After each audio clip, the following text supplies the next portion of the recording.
નમસ્કાર વિદ્યાર્થી મિત્રો, ગયા લેક્ચરની અંદર છેલ્લે જ્યારે આપણે અભ્યાસ કર્યો ત્યારે ખાસ કરીને ઉદ્વિકાસીય સંબંધો શોધવા એની અંદર આપણે મુખ્યત્વે જે બે પ્રકારના અંગોની વાત કરી ગયા હતા, સમમૂલક અંગો અને સમરૂપ અંગો, એટલે કે રચના સદસ્ય અંગો અને કાર્ય સદસ્ય અંગો, એની ચર્ચા આપણે કરી ગયા હતા. આજના લેક્ચરની અંદર એના પછીના ટોપિકની આપણે ચર્ચા કરવાની છે, જેનું નામ છે અશ્મિઓ અથવા તો જીવાશ્મો. થોડી ઘણી આપણે લેક્ચરની અંદર ચર્ચા કરી હતી, તો આજે ફરી વખત અશ્મિઓથી શરૂઆત કરીએ. અશ્મિઓ અથવા જીવાશ્મો.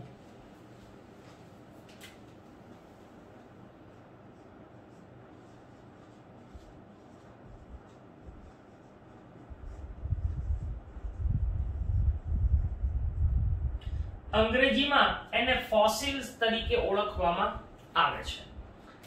હવે આ અશ્મિઓ અથવા તો જીવાશ્મો શું છે? તો સામાન્ય રીતે આપણને એવી ખબર છે કે જ્યારે કોઈ પણ સજીવ હોય એ મૃત્યુ પામે, અને એનો મૃતદેહ જમીન ઉપર પડે. જમીન ઉપર પડે ત્યારે એના દેહમાંથી અમુક ભાગ છે એનું વિઘટન થઈ જાય, જેને આપણે કોહવાણ થઈ ગયું એમ કહેવાય. પરંતુ એનો શરીરનો અમુક ભાગ એ વિઘટન થયા વગર, કોહવાણ થયા વગર એ આપણને જમીનની અંદર દટાયેલા સ્વરૂપમાં જોવા મળે છે. હવે જ્યારે આપણે જમીનનું ખોદકામ કરીએ ત્યારે આ જે ભાગ છે કોહવાયા વગરનો, એ અવશેષ સ્વરૂપે આપણને પ્રાપ્ત થાય છે. અને આવા અવશેષો એટલે જ તે શું કહેવાય છે? અશ્મિઓ તરીકે ઓળખાય છે. એટલે અશ્મિઓ કોને કહેવાય? જો એની વ્યાખ્યા આપવી હોય તો આપણે એમ આપી શકાય કે ભૂતકાળમાં જીવંત રહેલા મૃતપ્રાય સજીવો, એટલે કે જે અત્યારે મૃત્યુ પામ્યા છે એવા મૃતપ્રાય સજીવોના અંશોને, એટલે કે એના જે ભાગો છે એને અશ્મિઓ તરીકે ઓળખવામાં આવે છે. તો આ અશ્મિઓની વ્યાખ્યા. અશ્મિઓ એટલે શું?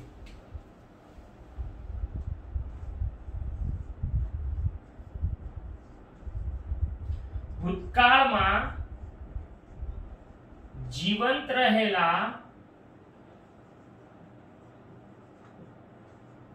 મૃતપ્રાય સજીવોના અંશોને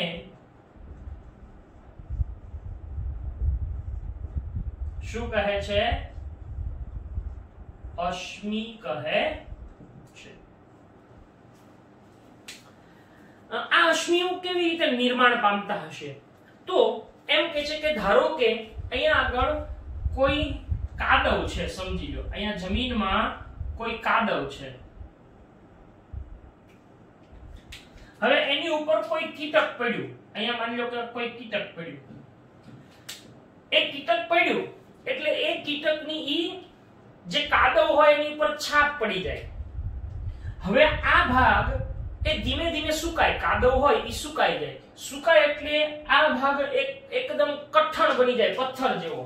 એટલે આટલો ભાગ છે જે ઈ કઠણ બની જાય. કઠણ બની જાય તો શું થશે? તો કે આ ભાગ કઠણ બની ગયો તો અહીંયા આગળ આ જે કીટક મરી ગયું હતું એના શરીરના દેખાવ જેવો, એના આકાર જેવો અહીંયા એક ભાગ જોવા મળે છે. અને આ ભાગ એ કીટકનું શું બની જાય છે? તો કે આ ભાગ એ કીટકનું અશ્મિ બને છે.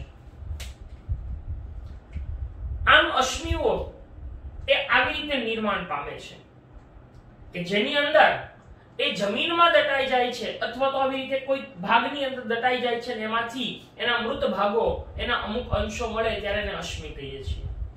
ફોર એક્ઝામ્પલ, તમે જાણો છો એ પ્રમાણે કે ભૂતકાળની અંદર કેટલાક સજીવો છે એ જમીનમાં દટાઈ ગયા હતા. આ જમીનમાં દટાઈ ગયેલા સજીવોને હાલમાં આપણે ખોદકામ કરીએ, ધારો કે આ પૃથ્વીનું પેટાળ છે, બરાબર.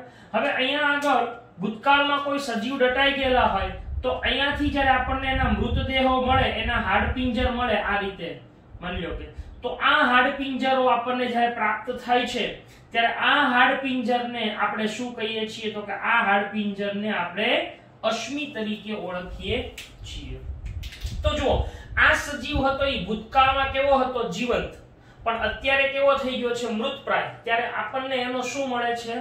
અંશ મળે. આવા અંશોને અશ્મિઓ તરીકે ઓળખવામાં આવે છે. આવા જુદા જુદા અશ્મિઓના આપણને ઉદાહરણો આપ્યા છે, એ યાદ રાખવાના છે. ઉદાહરણ તરીકે આપણને વડના વૃક્ષનું અશ્મિ આપેલું છે, બુકની અંદર તમને એની આકૃતિ આપી છે. ત્યાર પછી આપેલા છે એમોનાઇટ્સ, ત્યાર પછી છે ટ્રાઇલોબાઇટ્સ,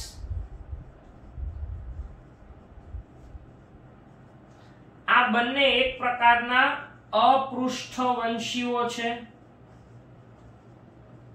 આવું પણ પૂછાય. અચ્છા, એમોનાઇટ્સ અને ટ્રાઇલોબાઇટ્સ અપૃષ્ઠવંશીઓ છે, ખાસ કરીને દરિયાઈ સજીવો છે, બરાબર.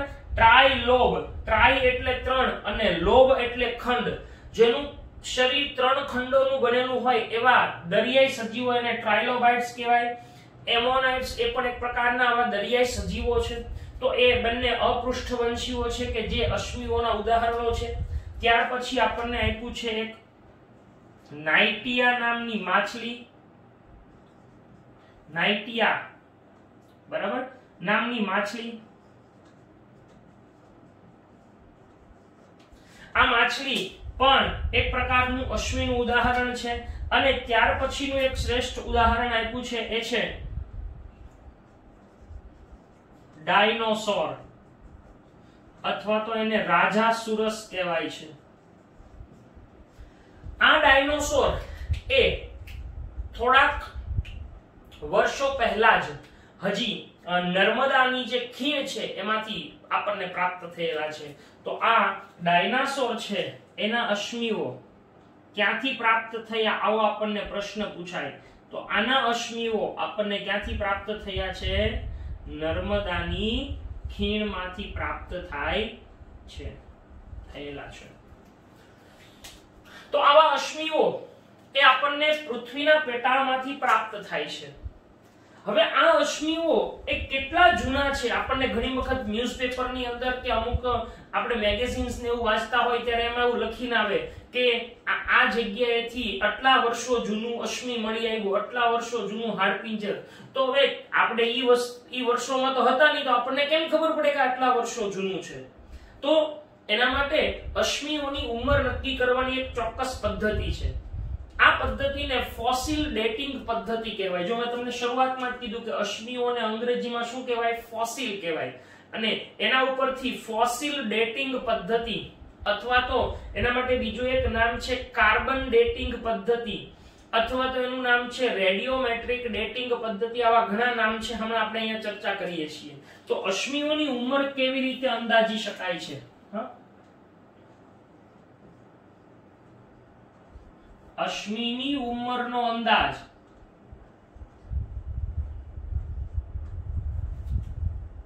એ કઈ રીતે લગાડી શકાય? તો કે અશ્મિઓની ઉંમરનો અંદાજ એ ફોસિલ ડેટિંગ પદ્ધતિથી અથવા કાર્બન ડેટિંગ પદ્ધતિથી, અથવા આ બધા સિમિલર વર્ડ છે.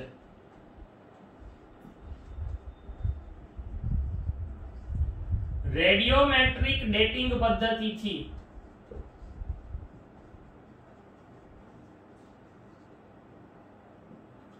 એની ઓળખ કરી શકાય છે, એનો અંદાજ લગાડી શકાય છે, જેની અંદર ખાસ કરીને કાર્બનનો સમસ્થાનિક, આ શું છે? કાર્બનનો સમસ્થાનિક. ઓકે, સમસ્થાનિકો કોને કહેવાય?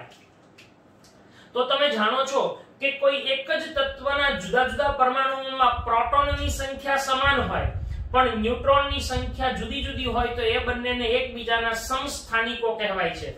ખરેખર કાર્બનનો પરમાણુ ક્રમાંક 6 અને એના કેન્દ્રમાં 6 પ્રોટોન અને 6 ન્યુટ્રોન હોય તો એનો પરમાણુ ભાર 12 થાય, એટલે કે 6 પ્રોટોન ને 6 ન્યુટ્રોન. પરંતુ અહીંયા C14 એટલે કે કાર્બનની અંદર પ્રોટોન 6 પણ ન્યુટ્રોન 8 થઈ જાય છે. તો આ કાર્બનનો એક સમસ્થાનિક છે.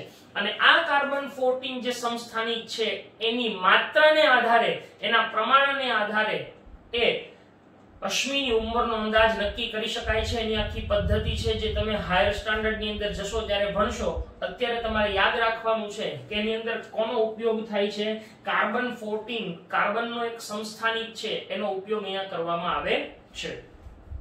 આ ઉપરાંત તમને બીજી પણ એક વાત કહું કે વૃક્ષો છે તો વૃક્ષોની ઉંમરનો અંદાજ છે ઈ વૃક્ષોની અંદર જે વલયો આવેલા હોય, જે રિંગ આવેલી હોય, એ રિંગને આધારે નક્કી થતું હોય છે.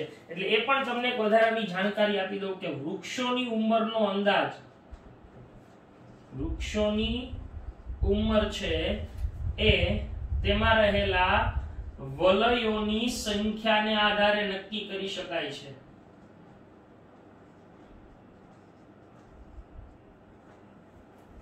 બરાબર?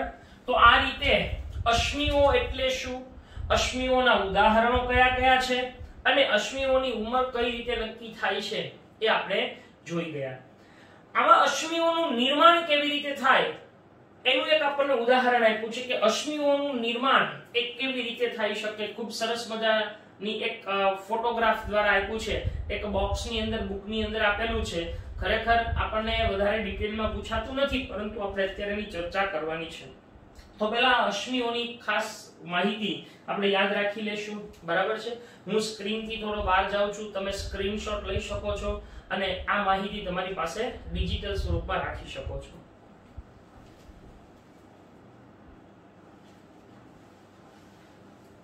નેક્સ્ટ, હવે અશ્મિઓનું નિર્માણ કેવી રીતે થાય? જો મેં અહીંયા જે અશ્મિઓના ઉદાહરણો આપ્યા ને, એ બધા ઉદાહરણો, એના ફોટોગ્રાફ, એની જે ઇમેજીસ છે એ આપણને ટેક્સ્ટ બુકમાં આપી છે, તમે સર જોઈ લેજો. બરાબર છે?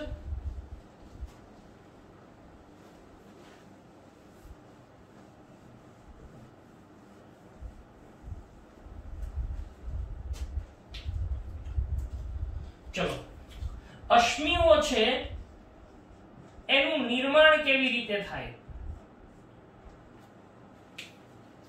તો આપણને એક સરસ મજાનું ઉદાહરણ આપ્યું છે કે ધારો કે કેટલાક વર્ષો પહેલા, 10 કરોડ વર્ષ પહેલા, એટલે કૌંસમાં લખ્યું છે 100 મિલિયન વર્ષ,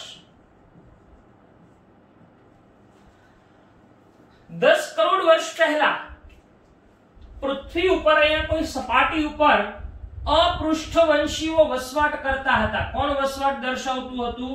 અપૃષ્ઠવંશીઓ વસવાટ કરતા હતા. અપૃષ્ઠવંશીઓ એટલે શું?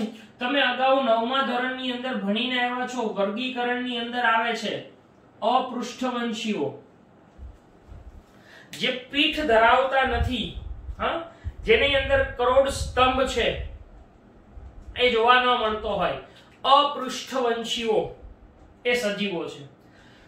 તો અહીંયા આગળ આ અપૃષ્ઠવંશીઓ એ જમીનમાં દટાઈ ગયા, સમજી લો.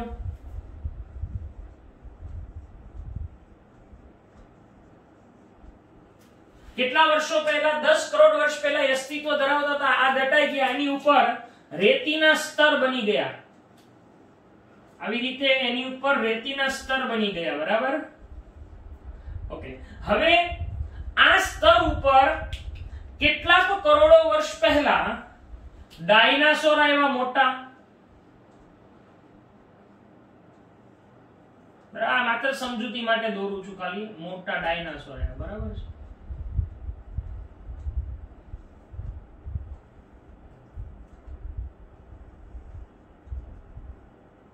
આ સમજી લો કે મોટા ડાયનાસોર આવ્યા.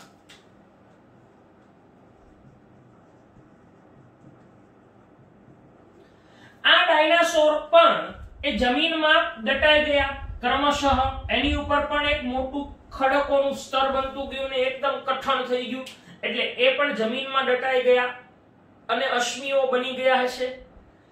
ત્યાર પછી અહીંયા આગળ ઘોડા જેવા સજીવો આવ્યા. બરાબર? આ માત્ર સમજૂતી માટે દોરું છું હું તમને.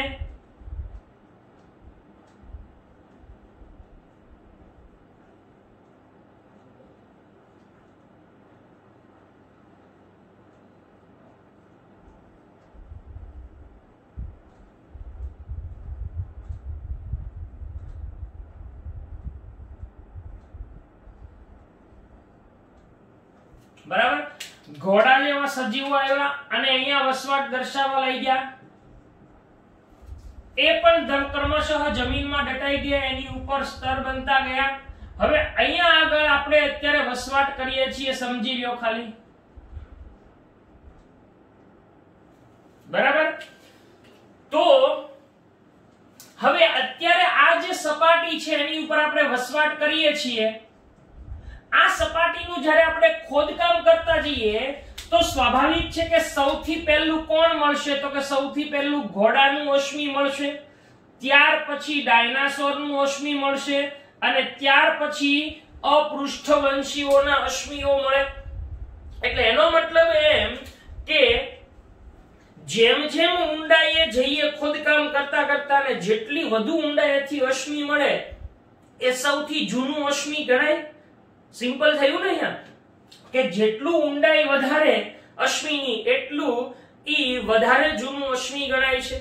હવે વિચારીએ, ખાલી ઉદાહરણ લઈએ કે માની લો કે આપણે ખોદકામ કરીએ અને આપણને બહુ ઉપરની સપાટીએથી કોઈનું અશ્મિ પ્રાપ્ત થાય, તો એનો મતલબ શું થશે? તો કે એનો મતલબ એમ થશે કે આ અશ્મિ હમણાં જ તાજેતરમાં જ નિર્માણ થયેલું હોવું જોઈએ. એટલે આમ અશ્મિઓ છે એ ખાસ કરીને વધુ ઊંડાઈએ રહેલું અશ્મિ, વધુ ઊંડાઈએ રહેલું અશ્મિ છે એ જૂનું ગણાય છે, જ્યારે ઓછી ઊંડાઈ એટલે ઉપર. અહીંયા જો અપૃષ્ઠવંશી કરતા ઘોડા છે એનું અશ્મિ નવું ગણાય, આ અશ્મિ ખૂબ જૂનું ગણાય. એટલે ઓછી ઊંડાઈએ રહેલા અશ્મિઓ છે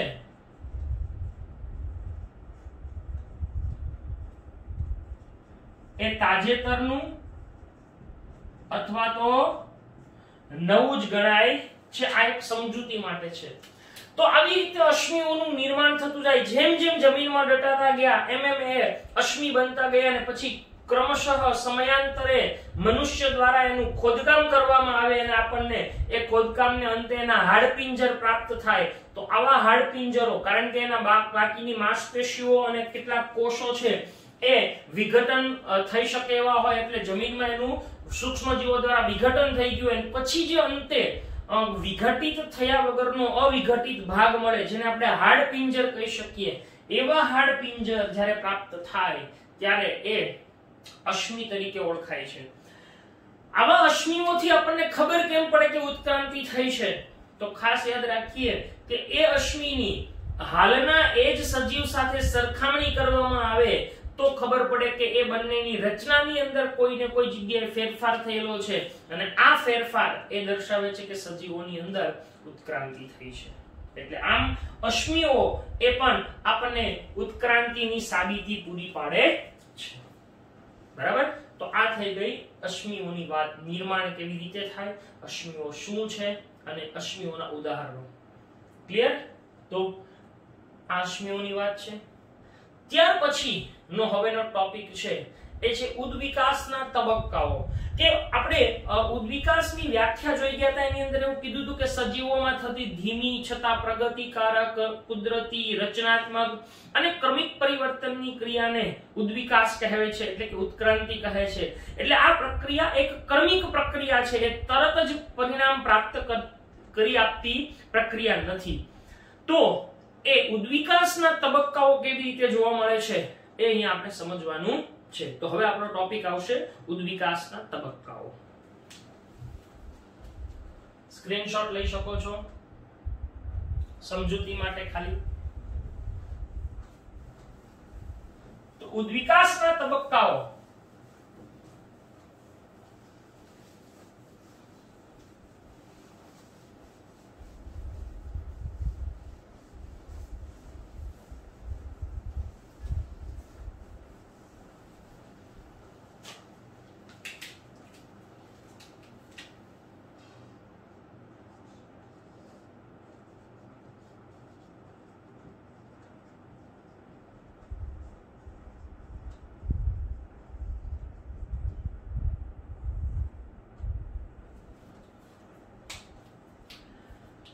ઉદ્વિકાસકીય તબક્કાઓ. તો સામાન્ય રીતે ઉદ્વિકાસ એ કોને કારણે થાય છે? તો કે જનીનની અંદર ડીએનએ માં પરિવર્તન થવાથી, ડીએનએ માં ફેરફાર થવાથી જ ઉદ્વિકાસ થતો જોવા મળે છે. આપણે એવું જોઈ ગયા છે કે જ્યારે પ્રજનનની ક્રિયા થાય, પ્રજનન કોષોના નિર્માણની ક્રિયા થાય, ત્યારે જો જનીનની અંદર પરિવર્તન થાય, ડીએનએ માં પરિવર્તન થાય તો શું થઈ શકે છે? તો કે એની અંદર ફેરફાર થવાથી ઉદ્વિકાસ થઈ શકે છે. એટલે ડીએનએ માં નાનકડો અમથો ફેરફાર, એનાથી ઉદ્વિકાસ થાય છે. અહીંયા ઉદ્વિકાસના તબક્કાઓ એટલે એના માટે બીજું એક શબ્દ પણ વાપરી શકાય છે કે તબક્કાવાર ઉદ્વિકાસ અથવા તો ઉત્ક્રાંતિ. તબક્કાવાર ઉદ્વિકાસ અથવા તબક્કાવાર ઉત્ક્રાંતિ. આપણે ત્રણ અલગ અલગ લક્ષણોની અંદર તબક્કાવાર ઉત્ક્રાંતિ જોવાની છે. પહેલું, આંખના લક્ષણમાં તબક્કાવાર ઉત્ક્રાંતિ.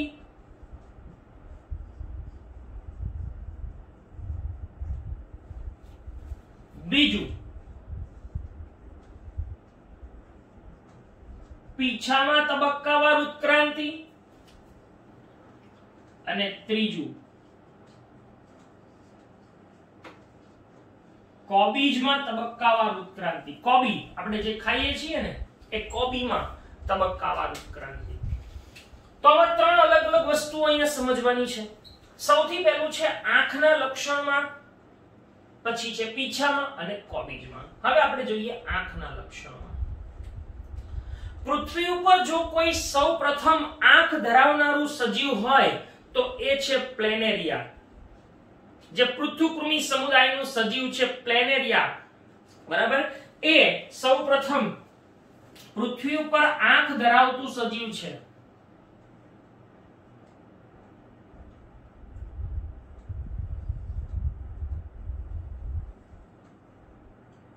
આ પ્લેનેરિયા એ સૌપ્રથમ પૃથ્વી ઉપર આંખ ધરાવતું સજીવ છે.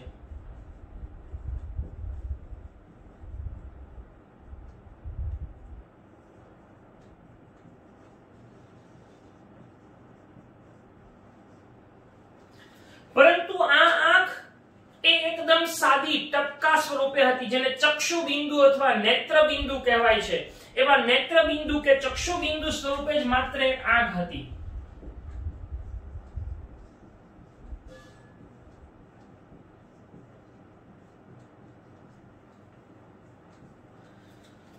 આ આંખ એ માત્ર પ્રકાશને ઓળખી શકતી હતી કે કોઈ કઈ દિશામાંથી પ્રકાશ આવી રહ્યો છે.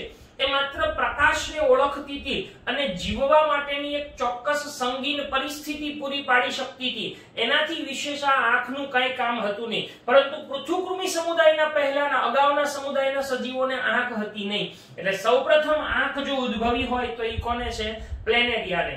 આ પ્લેનેરિયાની આંખ એકદમ ટપકા સ્વરૂપે સાદી આંખ હતી, જે માત્ર પ્રકાશને ઓળખી શકતી હતી. ત્યાર પછી આ આંખનું લક્ષણ એના ડીએનએ માં સતત પરિવર્તન થયું અને ત્યાર પછી કીટકોની અંદર આંખ આવી, ઓક્ટોપસમાં આંખ આવી, અપૃષ્ઠવંશીઓમાં અને છેલ્લે પૃષ્ઠવંશીઓ, મનુષ્ય જેવા પૃષ્ઠવંશીઓ ઉચ્ચ કક્ષાના સજીવોની આંખ ખૂબ જ વિકસિત બની. તો આમ સૌપ્રથમ આંખ નહોતી, ત્યાર પછી આંખ ઉદ્ભવી, પછી એમાં ક્રમશઃ ફેરફાર થતો ગયો અને અંતે એકદમ સુવિકસિત આંખ છે ઈ ઉદ્ભવી. તો આ દર્શાવે છે કે આંખના લક્ષણમાં શું થયેલી છે? તબક્કાવાર ઉત્ક્રાંતિ થઈ છે, તબક્કાવાર ઉદ્વિકાસ થયેલો છે. તો પ્લેનેરિયાની આંખ એ સૌપ્રથમ ઉદ્ભવી હતી. આ આંખ છે એ સાદી ટપકા સ્વરૂપે હતી. તે માત્ર શું કરી શકતી હતી? તો કે તે માત્ર પ્રકાશને ઓળખી શકતી હતી અને જીવવા માટે સંગીન પરિસ્થિતિ પૂરી પાડતી હતી.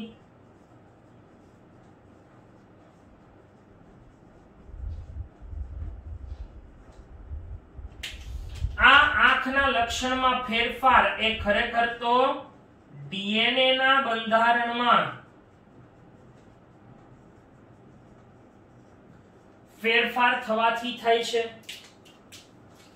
ત્યાર પછી આ આંખ છે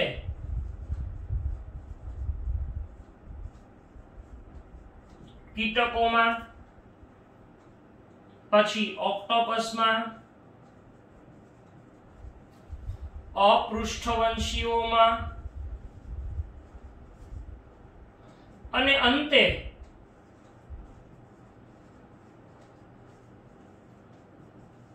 પૃષ્ઠવંશીઓમાં કેવી સુવિકસિત આંખ ઉત્પન્ન થઈ. આમ આંખના લક્ષણોની અંદર શું જોવા મળે છે? તબક્કાવાર ઉત્ક્રાંતિ થતી જોવા મળે છે.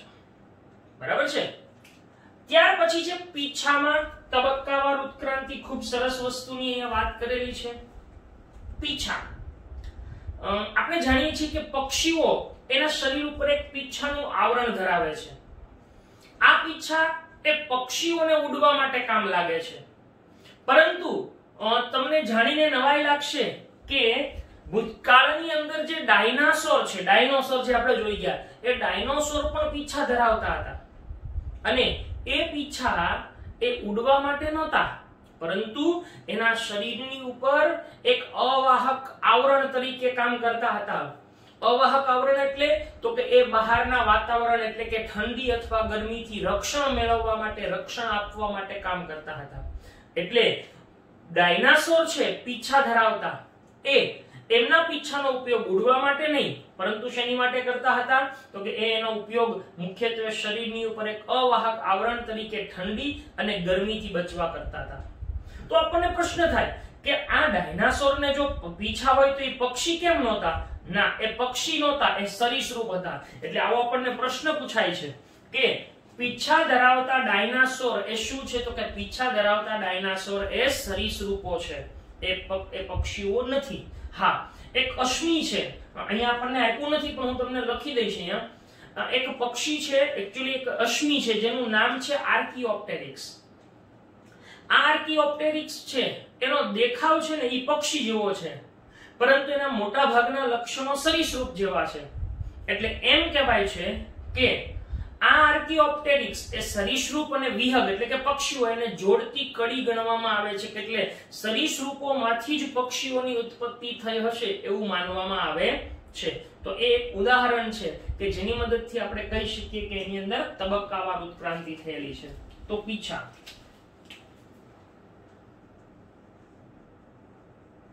પીછા ધરાવતા ડાયનાસોર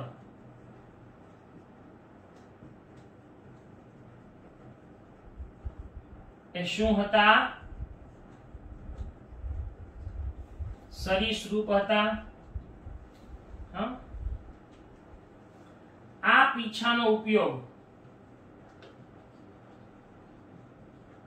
એ ઉડવા માટે નહીં, પરંતુ શેની માટે કરતા હતા? શરીર પર એક અવાહક આવરણ તરીકે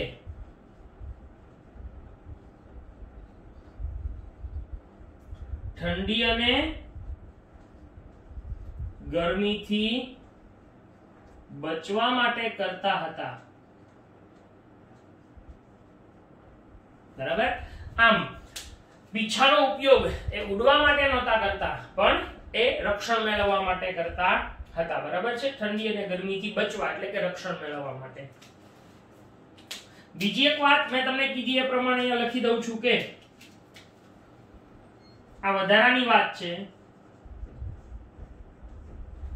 આર્કિયોપ્ટેરિક્સ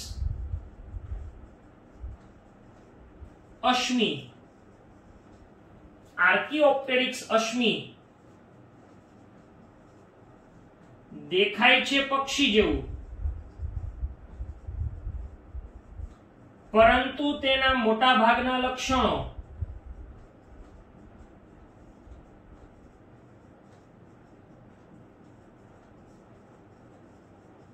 સરીસૃપ જેવા છે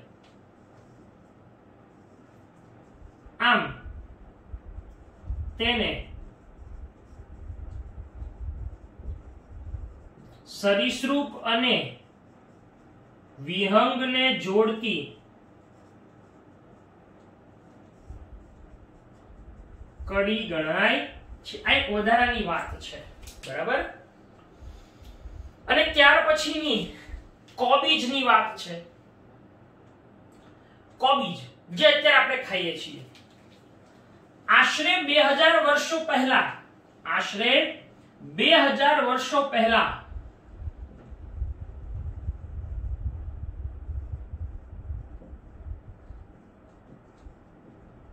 જે ખેડૂતો હતા એ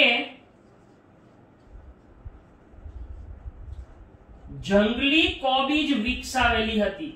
કઈ કોબીજ વિકસાવતા હતા એટલે કે કઈ કોબીજ ઉગાડતા હતા? જંગલી કોબીજ વિકસાવતા હતા. જંગલી કોબીજ છે એ ઉગાડતા હતા. પરંતુ ક્રમશઃ સમય જતા ખેડૂતો આધુનિક બનતા ગયા અને અહીંયા આગળ લક્ષણોની અંદર કૃત્રિમ લક્ષણોની પસંદગી કરીને કેટલાક ખેડૂતોએ જંગલી કોબીજમાંથી, હવે આ બધા જે શબ્દો છે એ યાદ રાખવાના છે કે જંગલી કોબીજમાંથી શું બનાવ્યું? તો કે એને કોબીજ બનાવી. શું બનાવ્યું? કોબીજ બનાવી. ઓકે, આ કોબીજ શું બનાવી? કોબીજનું લક્ષણ શું? એટલે કે અત્યારે જે આપણે કોબી ખાઈએ છીએ ઈ, તો કે એ કોબીની અંદર એને શું કર્યું હતું? તો કે એને પર્ણો છે એ ટૂંકા અંતરે, બરાબર છે, ટૂંકા અંતરે પર્ણોને મેળવી અને એને કોબીજ બનાવી. એટલે અહીંયા આગળ શું આવશે? આનું લક્ષણ શું છે? ટૂંકા અંતરે પર્ણો હોય કોબીજના. તો કેટલાક ખેડૂતોએ આ જંગલી કોબીજ છે એની અંદર પુષ્પોનો વિકાસ અટકાવી દીધો. શું કર્યું? તો કે પુષ્પો છે એનો વિકાસ અટકાવી દીધો અને એમાંથી એને બનાવેલી હતી બ્રોકોલી. તો કેટલાકે વંધ્ય પુષ્પોનો વિકાસ કરી અને ફ્લાવરની રચના કરી, બરાબર. એટલે કેટલાકે શેની રચના બનાવી? તો કે કેટલાકે છે એ બ્રોકોલી વિકસાવી.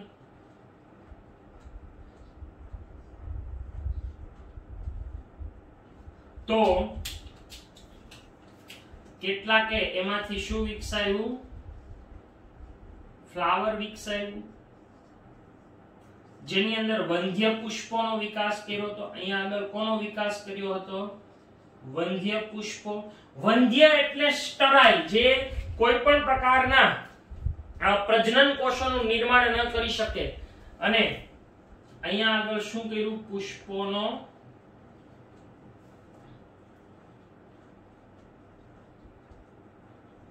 અટકેલો વિકાસ ધરાવતી બ્રોકોલી વિકસાવી.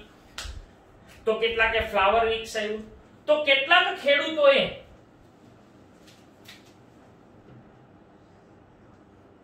એમાંથી કલર બી વિકસાવી. જો આ બધા બોક્સમાં લખ્યા છે કોબીજના અલગ અલગ સ્વરૂપો છે ને આ બધા એ સ્વરૂપના લક્ષણો છે. કલર બી છે એની અંદર એને ઉપસેલા અથવા તો કોબીના ફૂલેલા ભાગને વિકસાવ્યો. શું કર્યું? એને ઉપસેલા અથવા ફૂલેલા ભાગને વિકસાવ્યો અને એને કલર બી બનાવી. તો આજના આધુનિક ખેડૂતોએ અત્યંત લેટેસ્ટ એવી કેલે નામની કોબીજ વિકસાવી કે જે મોટા પર્ણો યુક્ત શાક હતું, બરાબર. એકદમ મોટા પર્ણો ધરાવતી કેલે વિકસાવી. તો આ રીતે જંગલી કોબીજમાંથી આવા કોબીજના અલગ અલગ સ્વરૂપોનો વિકાસ કર્યો. એ પણ શું છે? એક પ્રકારની તબક્કાવાર ઉત્ક્રાંતિ છે. તો આધુનિક ખેડૂતોએ હાલમાં કેલે નામની ખૂબ જ મોટા પર્ણોયુક્ત કોબીજ વિકસાવી અને આ રીતે ત્રણ અલગ અલગ વસ્તુઓ જેની અંદર તબક્કાવાર ઉત્ક્રાંતિ છે એની ચર્ચા આપણે કરી. તો આમ તબક્કાવાર ઉત્ક્રાંતિ અથવા ઉદ્વિકાસ એ અહીંયા પૂરું થાય છે. ખરેખર આની પછીનો એક ટોપિક છે કે માનવમાં ઉદ્વિકાસ કેવી રીતે થયો, ઉદ્વિકાસને પ્રગતિ સમાન ન ગણવું જોઈએ, આવા બધા જે મુદ્દાઓ છે એ આ વર્ષે આપણે નીકળી ગયેલા છે એટલે એ ટોપિકની અંદર આપણે પડતા નથી. તો આજે આમ ગણીએ તો વિધિવત રીતે અહીંયા પ્રકરણ છે પૂરું થઈ ગયું છે. આજે અહીંયા સુધી રાખીએ છીએ. Thank you.